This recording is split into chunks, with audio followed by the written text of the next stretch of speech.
Hello friends, welcome back to my channel Anandita Anand. तो vlog शुरू करने से पहले अगर आप मेरे चैनल पर नए हैं तो प्लीज़ मेरे चैनल को सब्सक्राइब करें और साथ में दिए बेल आइकन को प्रेस करें, जिससे मेरे हर नए वीडियो का नोटिफिकेशन सबसे पहले आप तक पहुंचे। तो आज का व्लॉग है छठ पूजा स्पेशल व्लॉग। क्योंकि छठ पूजा 3 दिन की होती है, इसलिए व्लॉग काफ़ी लंबा हो रहा था, इसलिए मैंने इस व्लॉग को 2 पार्ट में डिवाइड कर दिया है। तो ये आप जो देख रहे हैं वो फर्स्ट पार्ट है और सेकंड पार्ट मैं बहुत जल्द आपके साथ शेयर करूँगी। तो फर्स्ट पार्ट में मैंने छठ पूजा के नहाए खाए से लेकर छठ पूजा की तैयारी तक का व्लॉग इसमें शेयर किया है। तो इस साल छठ पूजा का नहाए खाए 18 नवंबर को पड़ा था। तो 18 नवंबर को मॉर्निंग में हम उठकर, जो भी हम व्रती होते हैं वो सबसे पहले उठकर अपने सर पे से हम नहा लेते हैं, बालों को धुलकर अच्छी तरह नहाते हैं और उसके बाद अपने पैरों में आलता वगैरह लगाते हैं। तो पैरों में आलता लगाने के बाद हम भगवान की पूजा करते हैं और यहाँ मैं सूर्य भगवान को अर्घ देती हूँ और सूर्य भगवान से ये प्रार्थना करती हूँ कि जो आज से हमारा 3 दिन का छठ व्रत प्रारंभ होने वाला है, तो भगवान हमें इतनी हिम्मत दे कि हम उनके व्रत को पूर्ण करें और पूरी निष्ठा से हम ये व्रत करें। तो यहाँ मैं भगवान की पूजा कर रही हूँ, साथ में भगवान से प्रार्थना भी कर रही हूँ कि भगवान मेरे व्रत को भी पूर्ण करें। तो सबसे पहले हम नहा धोकर पूजा पाठ करते हैं, उसके बाद ही अपने घर में खाने की तैयारी करते हैं। तो पूजा पाठ करने के बाद जिस चूल्हे पर हमें खाना बनाना होता है उस चूल्हे की हम पूजा करते हैं। तो पहले के ज़माने में या गाँव में लोग लकड़ी के चूल्हे पर ही छठ का प्रसाद वगैरह बनाते थे, बट शहरों में ये पॉसिबल नहीं है। तो इसलिए मैंने नया चूल्हा ही रखा हुआ है पूजा पाठ के लिए।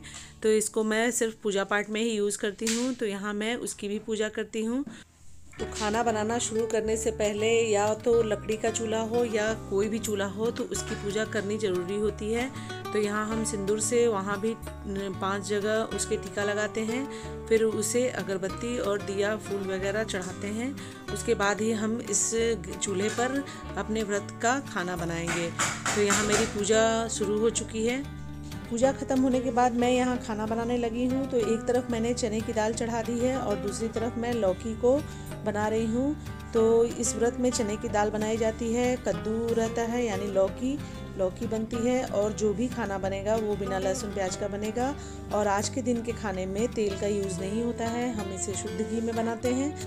यहाँ मेरे हस्बैंड और मेरे बच्चे सारे मेरी हेल्प करने में लगे हुए हैं। तो यहाँ हस्बैंड मेरे सब्ज़ी काट रहे हैं और बच्चे बिल्कुल नहा धोकर रेडी हैं कि मम्मा का आज हेल्प करना है। बहुत एक्साइटेड भी हैं क्योंकि आज से छठ पूजा की शुरुआत हो जाती है, इसलिए घर में बहुत ही साफ़ सफाई रहती है।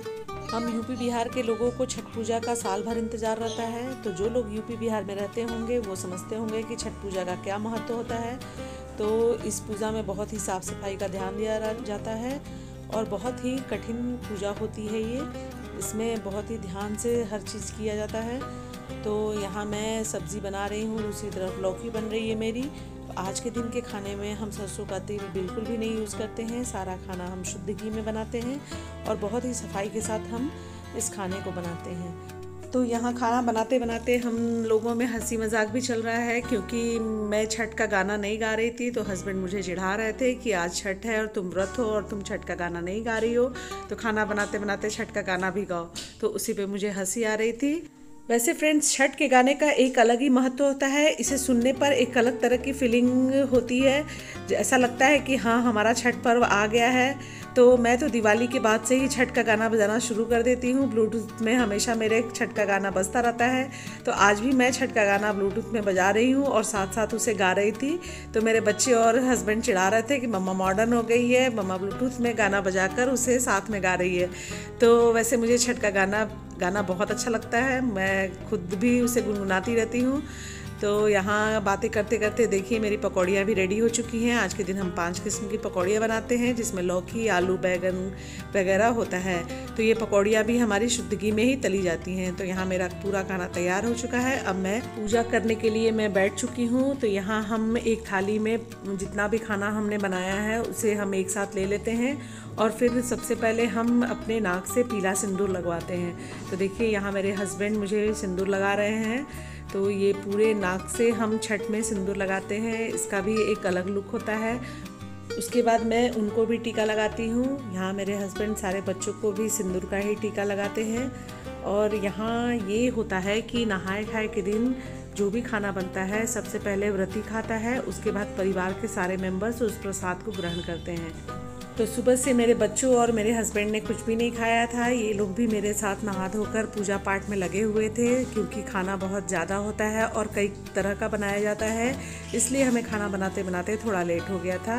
लगभग हम 11 बजे तक हमारा खाना रेडी हो चुका था।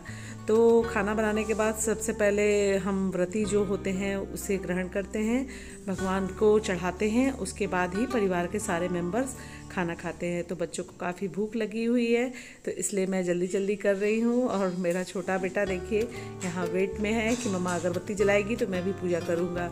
वो मेरे साथ बिल्कुल लगा रहता है पूजा पाठ में। तो यहाँ हम सबसे पहले भगवान की पूजा करते हैं, सूर्य भगवान को याद करते हैं, छठी मैया को याद करते हैं, और यहाँ जो हम भोजन लेकर बैठते हैं उसकी पूजा करते हैं। और पूजा करने के बाद हम उसी भोजन में से फिर भगवान के लिए और गौ माता के लिए अग्रासन निकालते हैं। तो अग्रासन निकालने के बाद ही हम उसे खाते हैं। तो सबसे पहले गौ माता के लिए और भगवान के नाम से हम ये जो भी भोजन हम तैयार किए रहते हैं उसमें से सब कुछ थोड़ा थोड़ा हम पहले अग्रासन के रूप में उसे हम निकालते हैं। तो यहाँ देखिए मैं अपना अग्रासन निकाल रही हूँ।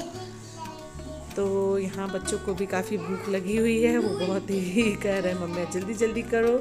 और मेरा बेटा जो है वो मुझे नाक से सिंदूर लगाते देख वो बहुत खुश हो रहा था। तो देखिए जैसा आप देख रहे हैं उसने भी नाक से सिंदूर लगवाया था कि पापा मुझे भी नाक पर से ही सिंदूर लगाइए जैसे मम्मा को लगाया आपने। तो यहाँ देखिए मैं अग्रासन निकाल रही हूँ भगवान के लिए और गौ माता के लिए। तो पूजा पाठ में कोई भी भोजन ग्रहण करने से पहले हमें अग्रासन ज़रूर निकालना चाहिए, चाहे वो कोई भी पूजा हो या किसी पूजा का पारण हो। तो सबसे पहले अग्रासन गौ माता के लिए और भगवान के नाम से हमें अग्रासन को निकालना होता है। तो इस छठ पर्व में साफ़ सफाई और नियम का बहुत ही ख्याल रखा जाता है। तो आज का भोजन करने के बाद ही हमारे छठ व्रत का प्रारंभ होता है। आज के दिन से हमारा छठ व्रत शुरू हो जाता है। तो आज हम सुबह ये खाना खाते हैं और रात में कुछ मीठा जैसे या खीर या रोटी जो भी हो वो बनाकर हम साथ में खाते हैं। वैसे बहुत जगह पर छठ पर्व जो होता है वो 4 दिन का होता है, बहुत लोग उसमें खरना भी करते हैं। तो मेरे यहाँ मेरे ससुराल में खरना की रीति नहीं होती थी, इसलिए मैं नहाए खाए से ही छठ प्रारंभ करती हूँ। तो हर पूजा का अपना अलग नियम होता है, अलग विधि विधान होता है। तो छठ का पूजा का नियम भी बहुत ही कठिन होता है। इसमें सबसे मेन साफ़ सफाई का ही ध्यान रखा जाता है और पूरे नियम से ये पूजा की जाती है। तो यहाँ देखिए मैंने सबसे पहले भोजन ग्रहण किया, उसके बाद सारे बच्चे और मेरे हस्बैंड खाना खा रहे हैं। इन्हें खाना बहुत ही टेस्टी लग रहा है और ये बहुत चाव से सारे खाने को खा रहे हैं, क्योंकि सुबह से बच्चे बहुत मेहनत कर रहे थे, मेरे साथ लगे हुए थे। तो उन्हें बहुत ही अच्छा लग रहा था। और पूजा पाठ घर में होता है तो वैसे भी खुशी का माहौल रहता है, सब लोग बहुत खुश रहते हैं। कोई भी पूजा पाठ हो तो हमें बहुत ही खुशी से मनाना चाहिए। तो हम भी अपने पूजा पाठ को बहुत ही एंजॉय करते हैं, बहुत ही अच्छे से। मैं हर पूजा पाठ जो भी होता है मैं बहुत अच्छे से मनाती हूँ। तो यहाँ देखिए मैं अपने नहाए खाए का खाना खा रही हूँ। इसी खाने के बाद से मेरा छठ व्रत यहाँ से प्रारंभ होता है। अब शाम में मैं कुछ मीठा बनाऊँगी, जिसमें खीर रोटी जो भी हो, गुड़ की खीर हो चाहे दूध वाली खीर हो, उसे मैं बनाऊँगी और उसी को रात में मैं खाऊँगी। और उसके बाद दूसरे दिन से हमारा निर्जला व्रत छठ का शुरू हो जाता है। तो नेक्स्ट मॉर्निंग 19 नवंबर को मैं छठ का प्रसाद बनाने के लिए सुबह 2 बजे से ही उठकर नहाकर पूजा का प्रसाद बनाने के लिए बैठ गई थी, क्योंकि बहुत सारा प्रसाद बनाना होता है। ये छठ का मेन प्रसाद होता है, ये गुड़ का बनता है, गुड़ का ठेकुआ होता है, ये भी शुद्ध घी में ही बनाया जाता है। छठ पूजा में फ्रेंड्स बहुत सारा काम होता है और क्योंकि मैं अकेले थी इसलिए मेरे हस्बैंड भी मेरे साथ लगे हुए थे। ये भी सुबह मेरे साथ उठकर नहाकर यहाँ फलों को धुल कर रख रहे थे ताकि हमारे फल सूख जाएं, फिर हम उसे दौरा में सजाएं। तो यहाँ देखिए ये गन्ना है, ये मॉर्निंग में ही जाकर मेरे हस्बैंड ले आए थे और इसका हम मंडप बनाते हैं। तो छठ पूजा में बहुत तरह के फल यूज़ किए जाते हैं फ्रेंड, हर तरह का फल चढ़ता है। जितने भी फल आप इकट्ठा कर लें, फल सब्जियां मसाला वगैरह बहुत तरह के फल चढ़ते हैं छठ पूजा में। तो यहाँ देखिए मेरे गुड़ का ठेकुआ रेडी हो रहा है। बहुत टाइम लगता है ठेकुआ बनाने में, धीमी धीमी आंच पर इसे बनाया जाता है। और बहुत ही साफ़ सफाई का भी ध्यान दिया जाता है। यहाँ मेरे बच्चे भी नहा धोकर देखिए आ गए हैं। तो मेरे बच्चे हमेशा मेरे साथ बिल्कुल तन मन धन से लगे हुए रहते हैं। तो यहाँ मेरी बेटी देखिए ठेकुआ बना रही है साथ में मेरे मिलकर, और बहुत ही खुश है क्योंकि उसे ये सब करना बहुत ही अच्छा लगता है और हर बार वो मेरे साथ लगी रहती है। तो आज के दिन भी फ्रेंड्स बहुत सारा काम होता है, और क्योंकि हमें ढलते सूर्य को अर्घ देना पड़ता है, तो ये विंटर सीजन चल रहा है तो भगवान सूर्य भी बहुत जल्दी ही अस्त हो जाते हैं, इसलिए समय बहुत कम होता है, छोटा दिन होता है। तो हम जल्दी जल्दी यहाँ प्रसाद बनाने में लगे हुए हैं। तो 10 बजे तक मेरा ठेकुआ का प्रसाद रेडी हो गया। मैं 2 बजे से लगी हुई थी ठेकुआ प्रसाद बनाने में, और 10 बजे मेरा प्रसाद बनकर रेडी हो गया। उसके बाद हम यहाँ फल भी मेरे सूख चुके हैं, तो हम इसे दौरा में सजा रहे हैं। तो यहाँ हम एक नया दौरा लेते हैं, उसे हम साफ़ सुथरा करके धुल के सुखाकर और उस पर भी कलर लगा लेते हैं। तो दौरा लगता है, सूप लगता है, तो दोनों को ही हम धोकर और रंग कर रेडी कर लेते हैं। उसके बाद हम देखिए इसमें सारे फलों को रखते हैं। तो इन सारे फलों में से ये होता है कि कुछ फल शाम के समय हम यूज़ करते हैं, और फिर हम भोर में फिर दूसरे फलों को बदलकर दौरा में ले जाते हैं। तो 19 नवंबर को शाम का अर्घ था, तो ये मैं शाम के अर्घ की तैयारी कर रही थी।